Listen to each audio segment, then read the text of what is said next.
बिस्मिल्लाहिर्रहमानिर्रहीम, अस्सलाम वालेकुम। आप देख रही हैं मुझे मेरे यूट्यूब चैनल पर और मैं मुज़म्मिल अवान हूँ।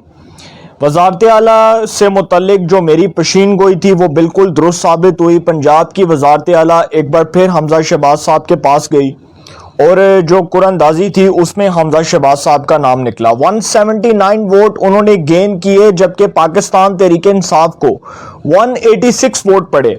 ये बिल्कुल ऐसे ही हुआ जैसे सेनेट के अंदर अक्सरियत को अकलियत में बदला गया और हादसाती तौर पर एक ऐसा शख्स पाकिस्तान का सेनेट और पाकिस्तान का चेयरमैन बना जिसकी कोई पॉलिटिकल वर्थ, कोई पॉलिटिकल स्ट्रगल, कोई पॉलिटिकल स्ट्रेंथ नहीं थी, लेकिन वो शख्स चेयरमैन सेनेट बना। ये पाकिस्तान में मौजाती तौर पर हुआ। सेनेट ऑफ पाकिस्तान जो वफाक की अलामत है, जो फेडरेशन की अलामत है। अब ये जो 186 वोट पड़े, इसमें से 10 deputy speaker of Punjab assembly ने रिजेक्ट कर दिए। इस बुनियाद के ऊपर रिजेक्ट कर दिए कि मुस्लिम लीग काफ के सदर चौधरी शुजात हुसैन साहब ने डिप्टी स्पीकर को खत लिखा और खत से पहले उनका जब मौना सलाई साहब से उनकी मुलाकात हुई, जब मौना सलाई साहब जो चौधरी परवेज अलाई साहब के साहिबजादे हैं, जब वो पंजाब असेंबली से रवाना हुए चौधरी शुजात हुसैन साहब से मुलाकात करने के लिए, तो चौधरी शुजात हुसैन साहब ने ऐलान कर दिया कि किसी सूरत इमरान खान के कैंडिडेट को वजारत आला पंजाब के तौर पर सपोर्ट नहीं किया जाएगा। चौधरी परवेज अलाई साहब जो उनके कज़न हैं, जो उनके छोटे भाई हैं, उनको सपोर्ट नहीं किया जाएगा। उन्होंने परवेज अलाई साहब की हमायत से इनकार कर दिया और ये एक टर्निंग पॉइंट था। यहां से काफ लीग के जो 10 वोट हैं उन्होंने फैसला किया कि हमजा शहबाज साहब पंजाब के वज़ीर आला बनेंगे। फिर वोटिंग हुई। वोटिंग के दौरान जी मुस्लिम लीग नून ने, मुस्लिम लीग काफ ने, तहरीक इंसाफ ने, तीनों ने पार्टिसिपेट किया, जबकि काफ लीग को उनके पार्टी हेड की तरफ से ये वाज़े तौर पर हदायत दी गई थी कि वो किसी सूरत वोट कास्ट नहीं करेंगे, ना वो नून लीग को सपोर्ट करेंगे, ना वो तहरीक इंसाफ को सपोर्ट करेंगे। फिर भी मुस्लिम लीग काफ ने अपने 10 वोट जो हैं वो तहरीक इंसाफ के पलड़े में डाले। वोटिंग मुकम्मल हुई, गिनती मुकम्मल हुई। गिनती के बाद जब नताइज का ऐलान हुआ तो डिप्टी स्पीकर ने कहा कि 186 तहरीक इंसाफ और 179 हमजा शहबाज, लेकिन उन्होंने सुप्रीम कोर्ट ऑफ पाकिस्तान के आर्टिकल 63A से मुतल्लिक केस का हवाला देते हुए, उस केस के फैसले का हवाला देते हुए ये बात कही कि सुप्रीम कोर्ट ऑफ पाकिस्तान कह चुकी है कि कोई भी रुकन अगर पार्टी हेड की हदायत के खिलाफ जाता है, कोई भी रुकन अगर पार्टी सरबराह के फैसले के खिलाफ कोई इंतहाई कदम उठाता है या उस पार्टी सरबराह के फैसले के खिलाफ जाकर अपने मुखालिफ को वोट कास्ट करता है, तो वो ना सिर्फ उसका वोट रिजेक्ट होगा, उसके वोट को मुस्तरद कर दिया जाएगा, बल्कि वो रुकन जो है वो डी-सीट भी हो जाएगा, मुनहरिफ हो जाएगा। और सुप्रीम कोर्ट ऑफ पाकिस्तान ने आर्टिकल 63A के केस के अंदर, उस फैसले के अंदर ये लिख कर दिया है कि कोई भी रुकन अगर पार्टी से गद्दारी करता है, पार्टी हेड की, पार्टी का जो हेड है, पार्टी का जो सरबराह है, उसकी डायरेक्शंस को फॉलो नहीं करता, उसके फैसले को हदायत के तौर पर नहीं मानता या उसके फैसले की पासदारी नहीं करता, तो वो मुल्क का सबसे बड़ा नासूर है। वो सबसे बड़ा नासूर है और वो कैंसर है मुल्क के लिए, वो कैंसर से भी बड़ी बीमारी है। ये जो 10 वोट थे ये एक टर्निंग पॉइंट थे। इसको डिप्टी स्पीकर ने रिजेक्ट किया। राजा बिशारत साहब ने बहस की, उन्होंने कहा कि पार्लिमानी लीडर की बात की, वो जो सेक्रेटरी पंजाब असेंबली है जी, उनके भतीजे की बात की गई और कहा गया कि जी वो जो मोहसिन भट्टी साहब हैं जी वो हमारे आई थिंक वो पार्लिमानी लीडर हैं। तो राजा बिशारत साहब का तो ताल्लुक तहरीक इंसाफ से है, लेकिन वो परवेज अलाई साहब की तर्जुमानी कर रहे थे। मेरी समझ से बाहर है कि एडी केड़ी ਤੁਹਾਨੂੰ नौबत पेश आई हुई सी कि ਤੁਸੀਂ परवेज अलाई ਦੀ सपोर्ट करो, ਇਸ ਤੋਂ अच्छा ਸੀ ਤੁਸੀਂ काफ लीग च रहंदे, फिर ਤੁਸੀਂ काफ लीग ना छੱਡ दे।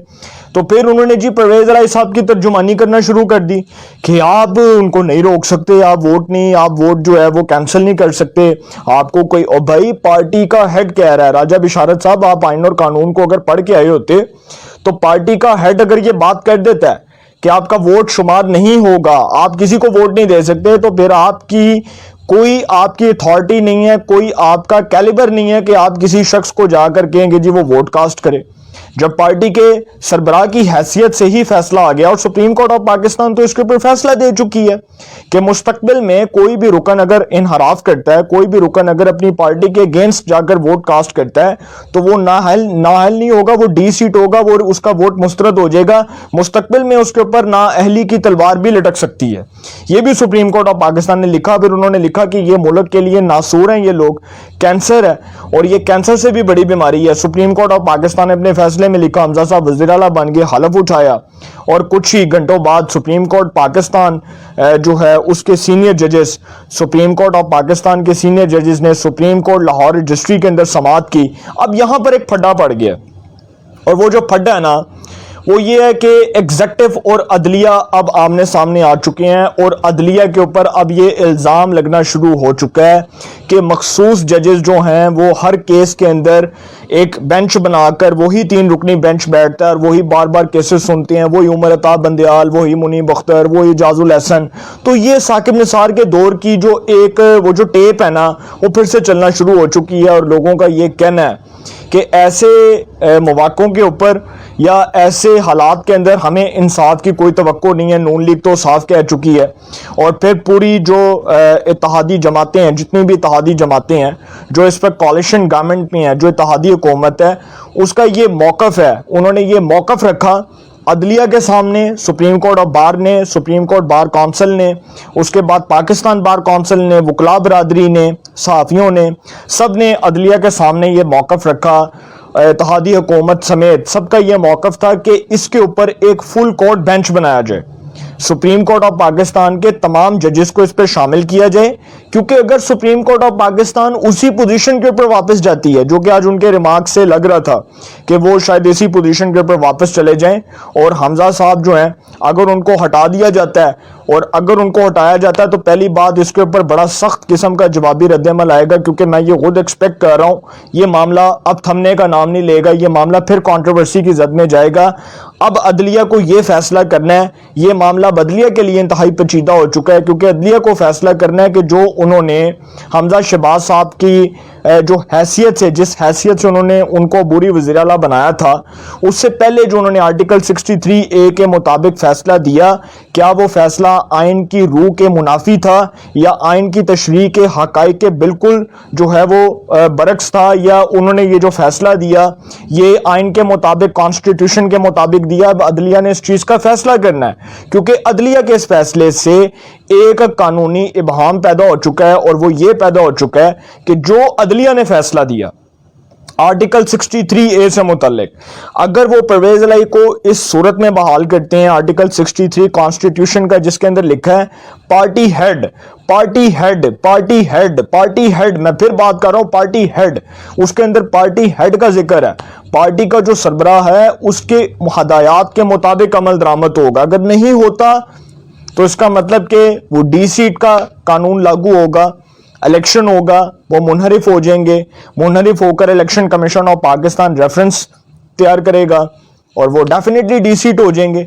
तो अब सुप्रीम कोर्ट ऑफ पाकिस्तान फंस चुकी है। अगर वो अपनी पिछली आईनी पोजीशन को बहाल करती है, जो फैसला उन्होंने दिया, अगर उसको वो रिवर्स करके उसको क्वैश कर देते हैं, उसको फारग कर देते हैं, तो इसका मतलब कि फिर वो जो 25 अरकान डी सीट हुए थे उनको भी बहाल करना पड़ेगा, फिर तो ये पोजीशन आ जाएगी। फिर दूसरी बात कि अगर supreme court of Pakistan Hamza Shahbaz साहब के हक में फैसला देती है, तो फिर परवेज इलाही साहब और इमरान खान साहब डेफिनेटली अल्टीमेटली फारग हो जाएंगे। फिर उनके पास कोई कार्ड नहीं है शो करने के लिए, ये एक आखिरी पत्ता है। अगर उसमें उनको कामयाबी मिल भी जाती है, तो परवेज इलाही साहब मुझे वज़ीर आला पंजाब बनते नजर नहीं आ रहे, क्योंकि ये मामला परवेज इलाही साहब के लिए इतना आसान नहीं है। क्योंकि इरफान कादर साहब जो हैं, जो साबका अटॉर्नी जनरल ऑफ पाकिस्तान रहे हैं, उन्होंने अदलिया को अपने दलाइल से किसी न किसी हद तक मुतमिन कर लेना, मैं ये समझता हूँ। तो ये मामला जो है ये बहुत पेचीदा हो चुका है जी। लेकिन यहाँ पर अदलिया को एक बात समझनी चाहिए, दो बातें बल्कि समझनी चाहिए। कि एक पहली बात कि चौधरी शुजात हुसैन साहब जो हैं वो तो एक पार्टी के सरबराह हैं, तो जब पार्टी का सरबराह ही इंकार कर दे कि वोट कास्ट नहीं करना, तो फिर अदलिया काफ लीग के वोटों को किस कानूनी और आईनी हैसियत के मुताबिक तस्लीम करने की बात करती है। पहली बात तो ये है। दूसरी बात ये है कि अदलिया के ऊपर जो तनकीद हो रही है, जस्टिस उमर अताब बंदयाल बहुत कॉम्पिटेंट, बहुत ईमानदार, बहुत अच्छे, बहुत नफीस, बहुत बाअखलाक, बहुत बाकिरदार जज हैं, لیکن اس وقت جو وہ کام کر رہے ہیں یہ ان کو زیب نہیں دیتے. یہ میں آپ کو بتا دوں بہت رسپیکٹ کے ساتھ, with a very due respect. عدلیہ کا احترام اپنی جگہ, لیکن ہم فیصلوں سے نظریاتی اختلاف کر سکتے ہیں.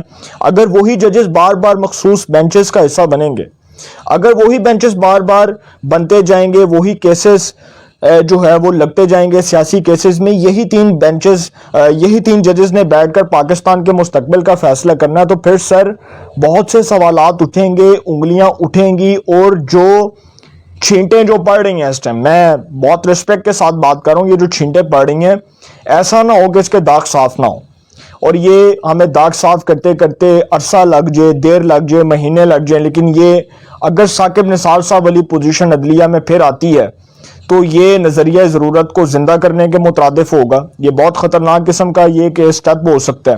عدلیہ کی رسپیکٹ ہے, لیکن مریم نواز صاحبہ, میں ایک جرنلسٹ ہوں, میں آپ ایک اپنا اوپینین دے سکتا ہوں. نون لیگ کو پہلے بھی دیوار سے لگایا گیا, سب جانتے ہیں کہ جو کیسز ان کے اوپر بنائے گئے آج تک وہ ثابت نہیں ہو سکے, کسی عدالت میں ثابت نہیں ہو سکے. شاہد خاقان کے اوپر LNG کا کیس ثابت نہیں ہو سکا, مفتاح اسماعیل کے اوپر کیسز بنائے ثابت نہیں ہو سکے, مریم کے اوپر کیسز ثابت نہیں ہو سکے, نواز شریف کے اوپر کیسز ثابت نہیں ہو سکے, شاہد خاقان کے اوپر ثابت نہیں ہو سکے, شہباز شریف, حمزہ, اس کے بعد خواجہ آصف, احسن اقبال, پتہ نہیں درجنوں کتنے نون لیگ کے جو ہیں وہ سینئر رہنما تھے جن کو اسی بنیاد کے اوپر رگڑے لگائے جاتے رہے. رانا ثناء اللہ کے اوپر آج بھی جھوٹا کیس, وہ جو ڈرامے باز ہے, وہ ایک نمبر کا فراڈیا, وہ شہریار افریدی, اس نے کیا حرکت کی تھی؟ وہ کیا کہتا تھا لوگوں کو کہ میں تو قسمیں اٹھا لیتا ہوں, اللہ تعالیٰ معاف کرے, اس طرح کے لوگوں سے بچائے. لیکن میں تو حیران ہوں کہ یہ پاکستان کا جو پولیٹیکل سسٹم ہے, کہیں ایسا نہ ہو کہ عدلیہ کے فیصلے سے جو نظریہ ضرورت متعارف ہو, اس کے بعد یہ پولیٹیکل سسٹم انسٹیبلٹی کی طرف چلا جائے, مفلوج ہو جائے, اور پاکستان میں ڈیموکریسی تباہ ہو جائے. کہیں ایسا نہ ہو, کیونکہ اب وہ دور نہیں ہے کہ ثاقب نثار صاحب آئے, فیصلہ کیا, اور وہ ایک پلاننگ تھی نا, وہ نون لیگ کے 5 سینیٹرز کو نااہل کر دیا, سعدیہ عباسی کو, ہارون اختر کو, اور 2-3 آئی تھنک اور تھے. تو یہ اس قسم کا اگر پریسیڈنٹ, اگر اس قسم کی مثال قائم ہوتی ہے تو یہ بہت خطرناک روایت قائم ہو جائے گی. اور چودھری شجاعت حسین صاحب, مجھے لگتا ہے ان کا ایک موقف عدلیہ کے سامنے, کیونکہ پیر کو اس کی سماعت ہوگی, اور عدلیہ نے حمزہ صاحب کو کہا کہ جی آپ عبوری وزیر اعلیٰ کے طور پر کام کریں, ٹرسٹی وزیر اعلیٰ کے طور پر آپ کے اختیارات بھی لے لیے. یہاں پر عدلیہ کو ایک بات سمجھنی چاہیے کہ ایگزیکٹو کے جو معاملات ہیں نا, وہ ایگزیکٹو کی جو اتھارٹیز ہیں, اس کو عدلیہ میں چیلنج نہیں کیا جا سکتا. ڈپٹی سپیکر کو آپ عدالت میں بلا رہے ہیں, بالکل بلانا چاہیے, دوست مزاری صاحب جائیں, لیکن سب سے پہلے تو یہ دیکھیں کہ جو ڈپٹی سپیکر جس نے آئین کو روندا, جس نے قانون کو روندا, جس نے پاکستان کے کانسٹیٹیوشن کو روند کے اپنے پاؤں میں رکھا, وہ قاسم سوری, اس کو تو عدلیہ نے نہیں بلایا. پھر ایک اور بات کہ جو گیلانی صاحب کے ووٹ مسترد ہوئے تھے, جو اس وقت پریزائڈنگ آفیسر تھے سینیٹر مظفر حسین شاہ صاحب, جو عمران خان صاحب کے اتحادی تھے, مسلم لیگ فنکشنل کے سینیٹر, جب وہ پریزائڈنگ آفیسر کی خدمات سر انجام دے رہے تھے, گیلانی صاحب کے 7 ووٹ کہاں پہ گئے؟ آج تک اس کی کوئی سماعت نہیں ہوئی. اس کے اوپر جی عدلیہ کہتی ہے کہ جی ہم پارلیمنٹ کے معاملات میں مداخلت نہیں کر سکتے. پھر اس کے بعد آپ آ جائیں چیئرمین سینٹ کے معاملے کے اوپر, جی جس طرح حادثاتی طور پر صادق سنجرانی صاحب چیئرمین سینٹ بنے, یہ جمہوریت کے اوپر ایک بڑا بدنما داغ ہے, سینٹ کے اوپر ایک بڑا بدنما داغ ہے کہ اب وہ شخص جو چیئرمین سینٹ بنا, اکثریت نہ ہونے کے باوجود آج تک کسی نے یہ نہیں کہا کہ ان کے ووٹ کیسے کاؤنٹ ہو گئے. پھر صادق سنجرانی صاحب کے خلاف جو عدم اعتماد آئی, اس میں ووٹ کیسے کاؤنٹ ہو گئے؟ یہ سوچنے کی ضرورت ہے. اگر اس وقت یہ غلط نہیں تھا تو آج بھی یہ غلط نہیں ہے سر. پھر روایت ایک جیسی ڈالیں, پھر مثال ایک جیسی قائم کریں. یہ نہیں ہو سکتا کہ آپ ان کے خلاف یہ فیصلہ دیں اور ان کے خلاف وہ فیصلہ دیں.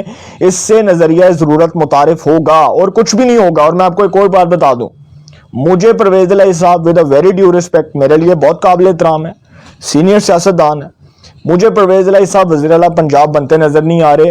اور اگر حمزہ کو نہ بننے دیا گیا کسی دباؤ کے تحت, کسی آپ کہہ سکتے ہیں کہ خفیہ ہاتھ کے تحت, تو پھر پرویز الہی صاحب کا بھی پتہ صاف ہو جائے گا. یہ کسی کی بھول ہے کہ پرویز الہی صاحب کو بٹھا کر وزارت اعلیٰ دے دی جائے گی اور کرسی پہ وہ بیٹھ جائیں گے, وہ کرسی کھینچ دی جائے گی, وہ عدم اعتماد کے ذریعے کھینچ دی جائے گی. اور آگے عمران خان صاحب کے خلاف فارن فنڈنگ کا فیصلہ آنے والا ہے. ان کے خلاف الیکشن کمیشن آف پاکستان نے ان کی تقاریر کا سارا ریکارڈ طلب کر لیا. سارا ریکارڈ جو ہے وہ طلب کر کے پیمرا سے وہ سارا ریکارڈ منگوا لیا. تو پرویز الہی صاحب اگر بن بھی جاتے ہیں نا, مجھے لگتا نہیں ہے وہ چلیں گے، کیونکہ عمران خان صاحب کو آگے اپنی سیاسی موت نظر آ رہی ہے، اور وہ اس لیے عدلیہ کو تنقید کی زد میں لاتے ہیں. کبھی وہ اسٹیبلشمنٹ کو گالیاں دیتے ہیں، کبھی وہ پاکستان کے ریاستی اداروں کو گالیاں دیتے ہیں. تو میری سمجھ سے باہر ہے کہ وہ چاہتے کیا ہیں. کبھی ان کے حق میں فیصلہ آ جاتا ہے تو وہ عدلیہ کو گالیاں دینا شروع کر دیتے ہیں. تو یہ معاملہ پھر جو ہے وہ پھڈے کی طرف جا رہا ہے، اور عدلیہ کو اپنے فیصلوں پر نظر ثانی کرنے کی ضرورت ہے. یہ 3 رکنی بینچ ایک دفعہ نہیں 150 دفعہ بیٹھے، ہمیں سے کوئی اعتراض نہیں ہے، لیکن جہاں پر معاملہ لارجر بینچ کی طرف جائے گا اور جہاں پر معاملہ ایک مخصوص ایجنڈے کے تحت یہ کہا جائے گا کہ جی ایک مخصوص ایجنڈے کے تحت ہر کیس میں جو ہے وہ 3 رکنی بینچ بن جاتا ہے، تو سر یہ نہیں ہونا چاہیے. اس سے ایک مثال یہ پیدا ہو جائے گی کہ یہ جی نون لیگ کے مخالف لوگ ہیں ججز، اور یہی بار بار اسی مخصوص بینچ کو بناتے ہیں، یہی مخصوص بینچز کا حصہ بنتے ہیں. اس کے علاوہ سپریم کورٹ آف پاکستان میں کیا کوئی کمپیٹنٹ جج نہیں ہے جو کیسز کی سماعت کر سکتے ہیں؟ یہ سوچنے کی ضرورت ہے. تو انشاءاللہ ایک نئے سیگمنٹ کے ساتھ جی پھر ملاقات ہوگی. لیکن آخری بات کرتا جاؤں کہ مریم نواز صاحبہ نے بڑی تنقید کی ہے، جاوید لطیف صاحب نے، شاہد کاکان عباسی نے، نواز شریف صاحب کا بھی بیان آ جائے گا، فضل الرحمان صاحب، سیاسی جماعتوں کے بیان آ رہے ہیں. عدلیہ کو اب اپنی سمت کا تعین کرنا ہوگا، کیونکہ عدلیہ ہمارے لیے بہت قابل احترام ہے. ایسی عدلیہ سے انصاف بھی لینا ہم نے. تو یہ نہ ہو کہ کہیں انصاف لیتے لیتے لوگوں کا اس عدلیہ سے اعتبار اٹھ جائے. عدلیہ کو اپنے فیصلوں کو ریویو کرنا ہوگا. تو انشاءاللہ ایک نئے سیگمنٹ کے ساتھ پھر ملاقات ہوگی. اپنا بہت خیال رکھیے گا. اللہ نگہبان.